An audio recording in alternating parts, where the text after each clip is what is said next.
আসছে সবাই চলে আসবে ওই যেমন টাকলু ওখান থেকে আর একটা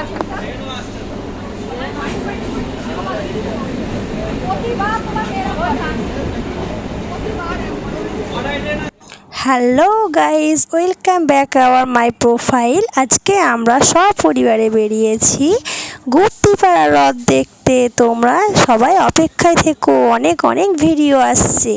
এবারে আমরা সবাই দেখো এখন নৈহাটি স্টেশনে রয়েছি। এখন আমার দিদি, আমার জ্যাঠা জেঠি, দিদিরা, দিদির মেয়েরা সবাই আমরা ঘুরতে এসেছি। এসে আমরা একটু ভিডিও করে নিচ্ছি বা ছবি তুলে নিচ্ছি। ওই দেখো রূপা বিশ্বাস, সোনা বিশ্বাস, শুভ বিশ্বাস থেকে সবাই আমরা এখন নৈহাটি স্টেশনে অপেক্ষা করছি কখন ট্রেন আসবে।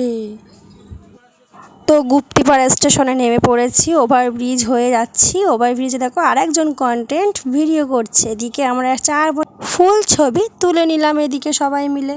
আর এদিকে দেখো স্টেশনের ধারে আমার বোনজি, আমার দিদিরা সবাই এখন শরবত খাচ্ছে, যাত্রীদের যাতে সুস্থভাবে যেতে পারে, তার জন্য সুস্থ থাকতে পারে। এই গরমে যা গরম পড়েছে, সবাইকে লেবুর শরবত দিচ্ছে, ঠান্ডা জল দিচ্ছে। এটা পুরীর রথযাত্রায় প্রতি বছরই ওরা দেয়। তো ফ্রেন্ড, টাটা, বাই বাই। পরবর্তী ভিডিও নিয়ে আবার আসছি, তোমরা অপেক্ষায় থেকো।